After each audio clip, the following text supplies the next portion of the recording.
My name is Maeve Ellison. I'm 32, and I have a bad habit of listening so closely I hear what people don't say. 6 weeks before my wedding, the silence said everything. Ethan, 29, my fiancé, sat across from me at our kitchen table, hands folded like he was delivering a quarterly report. His eyes were polite. Polite is worse than angry. Angry still believes there's something to save. My ex needs to be my best woman, he said, steady, or there's no wedding. He meant Sabrina. 3 years together in college. On again, off again. The kind of relationship that calcifies into nostalgia because breaking up is easier than breaking the spell. I'd tolerated the friendship. I'd smiled at birthdays, tolerated holiday drop-ins, even the random weeknight she's going through something calls that stretched past midnight. But next to him at the altar? That's not friendship, that's rank. I let the room breathe. The fridge hummed. A neighbor's dog barked twice and stopped, like even it understood this was not a scene to interrupt. Your choice, I said. He blinked. What? You said her or no wedding, so choose. I already did. Sabrina stands with me. Then there's no wedding. He waited for my tantrum. It never came.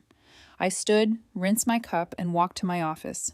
The kind of woman I am doesn't throw things. I send emails. By 2 a.m., the inbox was a neat graveyard. Venue. Historic mansion with leaded windows and a staircase that photographs like a promise. We were outside the 30-day window. 60% of the deposit would be refunded. Not great, not ruinous. Caterer. Similar terms. 50% back. Photographer. Compassionate, full refund minus a processing fee. Band. No refunds, but they'd honor a future date if I ever needed a soundtrack for a different life. Then the guests.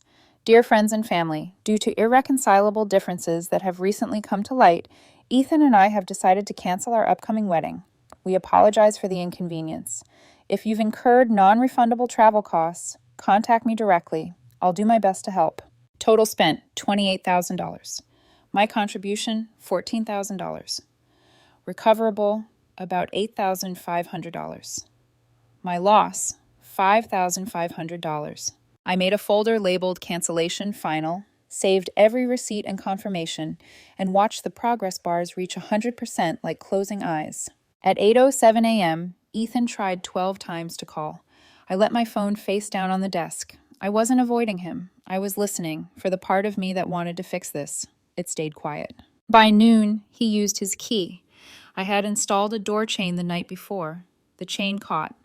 That sound, a soft, decisive clink, felt like a boundary, learning my name. Maeve, what did you do? What you asked. I folded my arms, the laptop glow washing the hallway in lakewater light. No wedding. That's not what I meant. You were clear. Sabrina as best woman or nothing. I picked nothing. You made the options. I just selected one. He scrunched his face into righteous confusion. You're blowing this out of proportion. She's important to me. So is order. I held up my phone. Spreadsheet and receipts.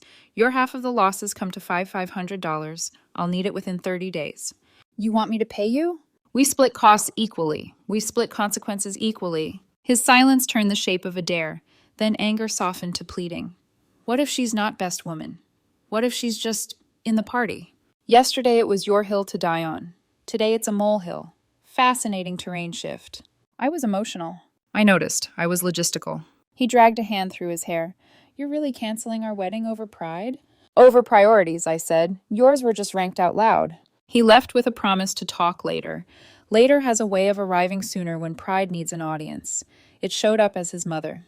Linda's number flashed while I was at my desk annotating the refund schedule like a lawyer trying to save a future version of me from an argument I refused to have twice. Sweetheart, Linda began, voice sugared and thin. Ethan explained everything. This is all a big misunderstanding. No misunderstanding, I said. He insisted his ex stand beside him at our wedding. I accepted the no wedding part of his sentence. You know how men are about their friends. She exhaled in a way that implied I was new and marriage was ancient. Sabrina's been with him through so much. Including a 3-year relationship. That was years ago. And this is 6 weeks from now. Her tone sharpened. You're being insecure and controlling. There it was. The narrative vacuuming the room before I even finished the sentence. If a woman doesn't clap for a man's boundaryless nostalgia, she must be afraid. If she installs a door chain, she must be closing him out, not keeping herself in. Linda, I said, he made an ultimatum. I accepted it. End of story. You're destroying him. Fix this. He can fix it himself by paying his half. She hung up so cleanly I could see my face in the dial tone. By evening, the internet had opinions. Ethan posted something vague. Some people can't handle strong friendships. Insecurity ruins beautiful things. 400 likes that read like absolution. I posted nothing.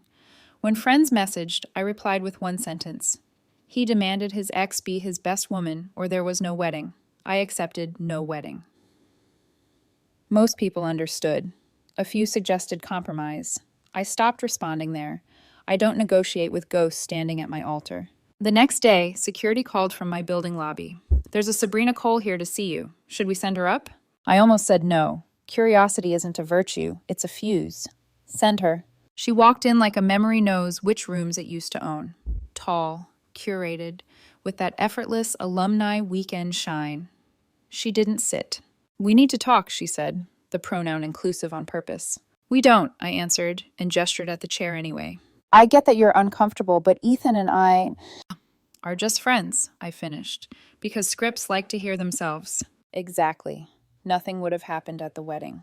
There is no wedding. She blinked. You actually canceled? Vendors, guests, deposits, it's done. The air thinned. Something calculating flickered across her eyes. How much did you lose? About $11,000 total. I invoiced Ethan for half. Her throat worked, a swallow with sharp edges. That's when I saw it. The arithmetic behind the nostalgia. Ethan hadn't just bet our marriage on her presence. He'd likely asked her to help pay for the bet. Why do you care? I asked softly. That's none of your She stopped. Silence stretched, then snapped. You're a piece of work. Then marry him, I said. Be best woman and wife. The line landed like a glass on marble. She stood too fast, chair legs biting the floor. You don't deserve him. Maybe not, I said, but I deserve me. She left in a rush of perfume and performance. The door closed. The room recalibrated. My phone lit up again. This time a number I didn't recognize. I let it ring out. Not every story deserves my audition. That night, I took one last lap around the calendar we'd built. RSVPs like confetti, menu notes, seating chart draft with names arranged into an imagined piece. I didn't cry. I also didn't gloat. I printed the invoice for $5,500, slid it into an envelope, and wrote Ethan in block letters as if clarity could be seen from a distance. The next morning, I opened the blinds. Light climbed the wall like it had somewhere to be. Somewhere I wasn't late for. I made coffee strong enough to wake a future and waited for nothing. It arrived anyway, a knock, polite and hollow. I left the chain on. Maeve, Ethan said through the gap, we can work something out. We already did, I said, and handed him the envelope through the narrow, merciful space. 30 days, I added, no extensions. His jaw set. You'll regret this. I smiled the way a locked door can smile. I used to think so about a lot of things. Then I learned to read the fine print of people. He left. The hallway swallowed his footsteps. I closed the door, no triumph in it, only the even, breathable quiet of a room that is finally ranked first. The invoice sat on my counter like a quiet dare.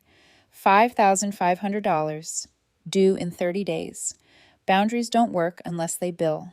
Ethan texted first. Ethan, can we talk? Me. About payment or about rewriting history? Ethan. About being reasonable. Me.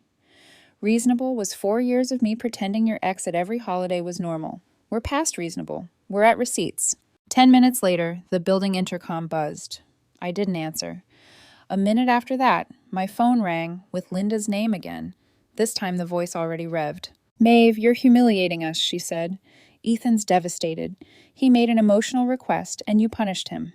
I honored his ultimatum, I said. Language matters. She shifted tactics. Fine. You want language? Here's language. Community, family, forgiveness. He's asking to amend the plan. Plan amended, I said. It's called no wedding. The only plan left is payment. You can't invoice my son like he's a contractor. I'm invoicing him like he's an adult. A beat. Then the varnish cracked. If you go through with this, everyone will know who you are. I glanced at the stack of confirmations on my desk. Good, I said. I prefer introductions to be accurate. By evening, the internet conducted its own choir. Ethan's post swelled, photos of him at a backyard barbecue, chin tilted, captioned, "Some people don't understand strong friendships. Insecurity destroys beautiful things. Comments bloomed like invasive flowers.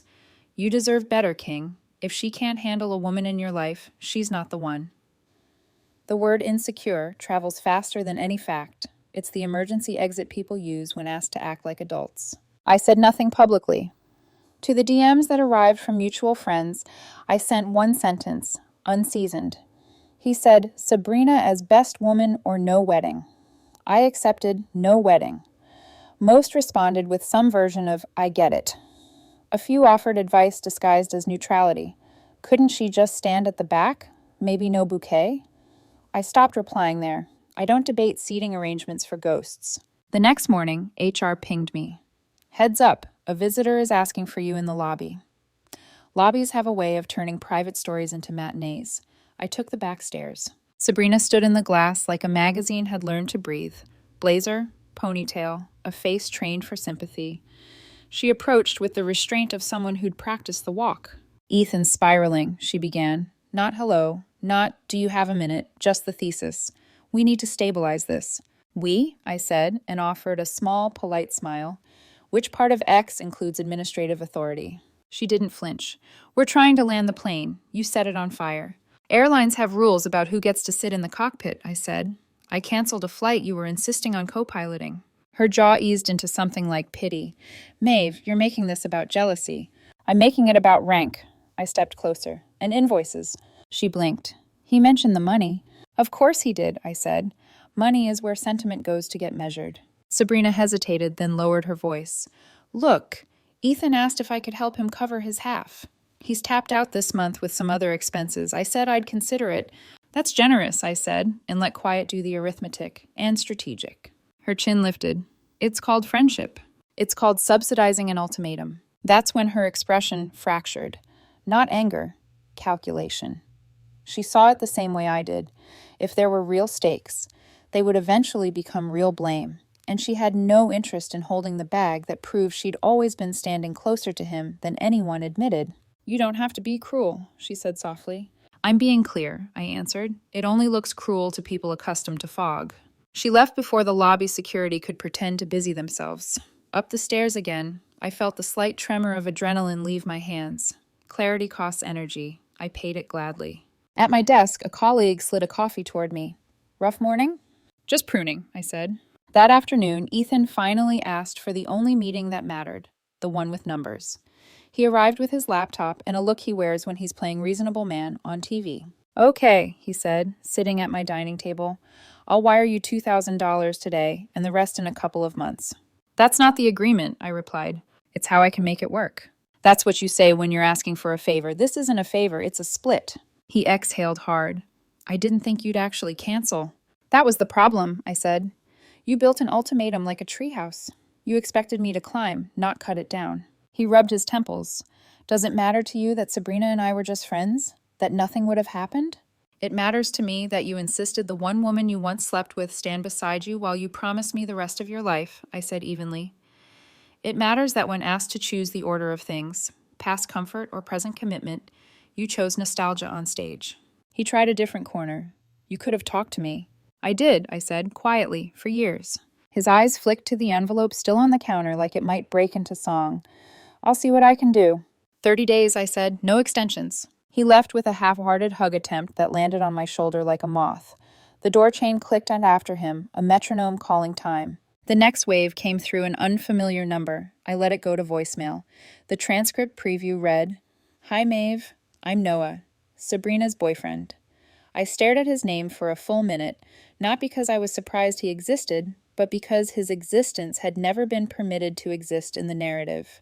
Sabrina, the perennial best woman, the platonic exception, apparently had a man off stage. I returned the call. Maeve, he said, cautious but steady. Yes, you don't know me. I've been dating Sabrina for about a year. I found out about the best woman thing last month. Didn't love it, but she swore it was symbolic, that Ethan was family. He cleared his throat. Last night she came home furious and, long story short, I asked to see their messages. She was vague, so I pulled our phone records. I'm not proud of that, but... He stopped, regrouped. What I saw wasn't sexual, but it wasn't just friends. I let him talk. He needed to. Everyone who finally looks has a lot to say. She was coaching him on how to handle you, he went on, how to frame it so you'd feel guilty. She told him, "Don't apologize, hold the line and she'll fold." He swallowed. "I'm sorry." "For what?" I asked. "For unknowingly standing in your blind spot." I stared at the ceiling, counted a slow 4. "You're not in my blind spot," I said. "You're in hers." He exhaled. "If you need a statement later, I have screenshots, timestamps. Nothing graphic, just intent." "I don't need a statement," I said. "I need my life back." A pause, then almost shy. For what it's worth, I told her to choose, me or the emotional umbilical cord. She told me I was insecure. He huffed a laugh that wasn't one. I left my keys on her counter. "Good," I said, not unkind. "Go buy new ones." When we hung up, I filed the conversation under evidence, emotional, and didn't open the folder again. Not every truth requires a courtroom. 3 days passed. It's amazing how quickly a house adjusts to a new temperature. I went to work, came home, watered the plant that had somehow survived the RSVP season. At night, I slept. No doom scrolling, no checking Ethan's feed, no tracking Sabrina's flying flares. Peace feels like a luxury until you remember it is a right. On day 4, Robert called. The name landing on my phone startled me enough to answer. "Maeve," he said, voice warm with the gravel of long days. "Can we grab a beer?" "You know I don't drink beer," I said automatically. "Right, coffee then. Or a walk." We chose the latter, 2 laps around a park near his office where men of a certain age pretend ducks are there for them. He looked older than he had at our engagement dinner, or maybe I was finally looking. "I'm not here to change your mind," he began. "I just want to understand." I told him everything. I didn't perform. I didn't editorialize. I laid out the timeline like a set of tools and handed him each one. When I finished, he blew out a breath that fogged in the shade. "She gets this from her mother," he said finally. "The ultimatums, the dramatics. I taught her, by example, that men will fold." We walked in silence. Somewhere a child flung bread at a goose and learned about consequences. "I told Ethan the best woman idea was disrespectful," Robert said. "He told me you were fine with it. I knew that was a lie because I wouldn't have been fine if I were you." He stopped, turned to face me fully. "How much does he owe you?" "Robert, no." "How much?" $5,500. He nodded like a man counting roof shingles. "Bring me the number tomorrow," he said. "We'll settle it." "I can't take your—" "You're not taking anything," he said. "I'm paying the tab on a lesson I should have taught my son a long time ago." He resumed walking. I fell into step, not beside a savior, not behind a judge, just next to a man who had finally decided to stop being neutral. In my pocket, my phone buzzed with fresh opinions I didn't owe replies to. I ignored it and watched the water instead. It didn't argue. It just reflected everything exactly as it was. Robert met me at the cafe the next morning, punctual, sleeves rolled, the kind of man who smells faintly of sawdust and apology. He didn't waste time. Pulled out his checkbook, yes, an actual checkbook, and wrote $5,500 in neat block letters. "Robert," I said, "I can't take this." "You can," he replied, steady, "because I'm not paying you. I'm paying the overdue bill for my son's education." I stared at the ink drying. "This isn't your responsibility." He leaned back, eyes tired but kind. "That's what I used to tell myself every time Linda made an ultimatum. Either we buy the house I want, or I move back to my mother's. Either your brother stops coming to Thanksgiving, or I'm not cooking." I gave in, every time. I thought keeping peace meant keeping love. He looked at me then, the kind of look that makes you feel like the lesson isn't about you, but through you. "And now," he continued, "Ethan thinks that's how relationships work. Push hard enough and someone else pays the price." He slid the check across the table. "I can't undo what I taught him, but I can make sure you don't lose another dollar to the curriculum." For a second I wanted to cry, but dignity and grief don't share the same chair. I folded the check, nodded, and said, "Thank you." "Don't thank me," he said, standing.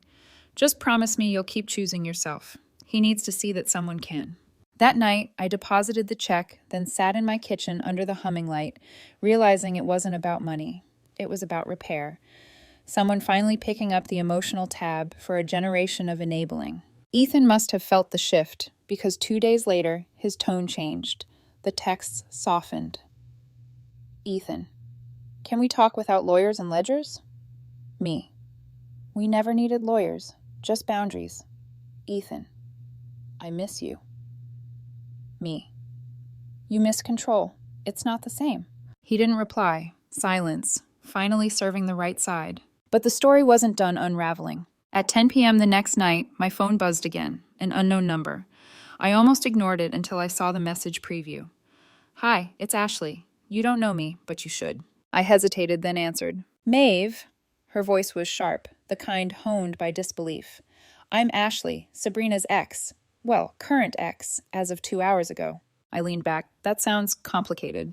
Not anymore, she said, exhaling smoke into the call. He came home ranting about deposits, money, and how you were making his life hell. I asked him why your name came up, and he panicked. I went through his messages with Sabrina. A pause. They weren't appropriate. Not pornographic, but, the emotional kind. The kind where people test the temperature of old fires. I stayed quiet. I told him we were done, packed a bag. Then I called you because I wanted to say thank you. For what? For pulling the curtain early. I would have wasted years on him if you hadn't lit the stage. I smiled, small and tired. That wasn't my goal. I know, but you did a public service. Her tone softened. Also, Sabrina's been telling people you were abusive, controlling, that you isolated Ethan from his friends. Of course she was. Let her talk, I said. I don't need a defense. Truth holds. I've got screenshots, Ashley offered. Her text to Ethan, nothing explicit, but plenty incriminating. I appreciate it, but I'm done collecting proof. Some people need evidence. I just need distance. She laughed quietly. You're handling this better than I would. I'm just tired, I admitted. 4 years of competing with an ex was enough. Then you won, Ashley said. You walked away first. After we hung up, I stared at the city through my window. A train passed, all blur and timing, and I thought, some people are just like that. Always moving, always loud, never arriving anywhere new. I blocked Sabrina's number, deleted Ethan's thread, emptied the wedding folder from my desktop. For the first time in months, my computer screen looked clean. The next day, a message arrived from Robert again. Lunch? Not to talk about Ethan. Just lunch. We met at a quiet diner near the edge of town. He looked lighter. She's in therapy, he said, stirring his coffee. Boundary issues, emotional dependency, all the words I never learned to say when she was little. That's good, I said. He nodded. Maybe she'll figure it out. Maybe not. Either way, it's her turn. We talked about weather after that, and the price of gas, and how silence in a house can be both mercy and punishment. When I left, he hugged me. Not the polite kind, but the kind that says, I see the cost of what you didn't say. And for the first time since all this began, I didn't feel like collateral damage in someone else's lesson. I felt like closure, paid in full. The date circled in gold ink on my old planner arrived without fanfare. The venue would have been dressed in fairy lights and lavender runners. Instead, my apartment smelled like coffee and printer ink. I had just finished emailing a client when the knock came. Soft, deliberate. Through the peephole, Ethan, suit jacket, jaw unshaven, eyes rehearsed. It was 11:03 p.m. He looked smaller than memory. Tomorrow was supposed to be our day, he said. It still is, I answered. Just yours now. He exhaled. I made a mistake. Several. I know. I ended things with Sabrina. She chose her new boyfriend over me anyway. I lost you. I lost my best friend. I lost everything. You didn't lose, I said quietly. You gambled. Can't we just start over? There's nothing left to start from. You built the foundation out of maybes. He tried to smile. You don't even want to hear me out? There's nothing new you can say, I said. You showed me your priorities. You ranked them out loud. I was confused. I had feelings I didn't understand. There it was. The confession disguised as clarity. So you did have feelings for her, I said. Silence. Then the smallest nod. Thank you for confirming, I said, and reached for the door. Go home, Ethan. Maeve. Please, I said, just go. He lingered, but the door chain held. Eventually, footsteps retreated down the hall, and then the slow hum of the elevator swallowed him. I watched from my window as he sat in his car for 20 minutes before driving off. The city swallowed the sound. The next morning, the wedding day that never was. No hair appointments, no bouquet delivery, no relatives, just stillness. I packed a small bag, grabbed my keys, and drove 2 hours north, to the lake where my father used to take me fishing. The air was cold enough to sting.